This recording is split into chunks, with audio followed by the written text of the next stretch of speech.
Welcome back to another episode of the Appallcast. Y'all know what it is, man. It's the Appallcast, and you should be appalled. If not, because let's get right to it, man. Look, the best team.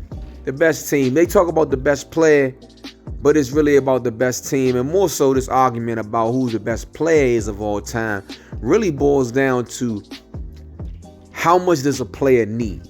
You know what I mean? Considering each and every player, man, the Michael Jordan, the LeBron James, the Kobe Bryant, the Magic Johnson, the Kareem Abdul-Jabbar, whoever you got in your GOAT, the Steph Curry, whoever you got as your favorite player, your best player, whoever they are, how much help or what type of help more so, or what do they need to win? You understand? So that's what it really boils down to when we talking about who is the best player of all time. And really, it's really about preference, because all of these players are great. You know, Jordan is great. Kobe is great. Bron is great. Shaq is great. You know what I'm saying? Like, it really doesn't really matter. Magic is great. It doesn't matter who you give me. If you could have a chance to pick any of these guys from when they're a rookie, I mean, you could go with any of them. But from a GM perspective, you got to know how much does it take for that guy to actually get over the top. Whoever that guy may be, whether it be Magic, whether it be Shaq, whether it be Kobe, you know, whether it be LeBron, you know, how much more help does that particular player need? And what type of help does he need? Does he need high-end superstars, or does he need mediocre superstars? It's a team sport, you know. The Boston Celtics are a great example that it was a team sport, man. I mean, it was Rondo, it was Paul Pierce, it was Allen, Ray Allen, Glenn Baby Davis. You know what I'm saying? It was contributions coming from every different angle, and that's how it always ends up with championships. How you gonna end up with a championship? It's contributions. Players step up. The Robert Ory's of the Lakers. You know what I'm saying? The Glenn Rices, of the 2000 of those Lakers. The Lakers right here with Andrew Bynum playing quality basketball at one point in time. Was, if he could have stayed healthy, he could have competed with Dwight Howard as being the best center in the league at that time. But he couldn't stay healthy. But it was real questionable, because he made the All-Star team that year when the Lakers competed. Though when Kobe took that team back to a three-peat, like 3 times they went. They lost the first time to the Celtics, but that was a good team. You know, Lamar Odom was big, man.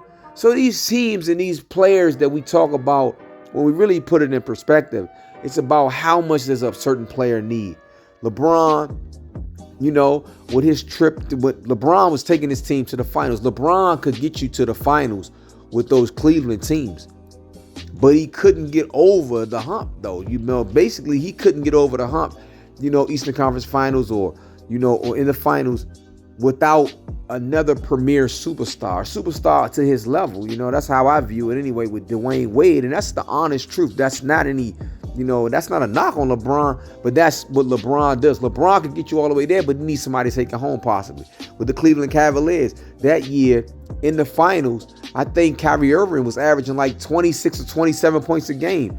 Never had at any point had Jordan had a teammate that was averaging such high points in the finals, you know, like where it was in question as to, man, you know, who's taking the shot at the end. So, like I said, it's not a knock on anybody. You know, every team and every great players, they need other players around them. But how great of help do they actually need? What type of players do they need? So when you talk about the GOAT debate, I mean, it's preference.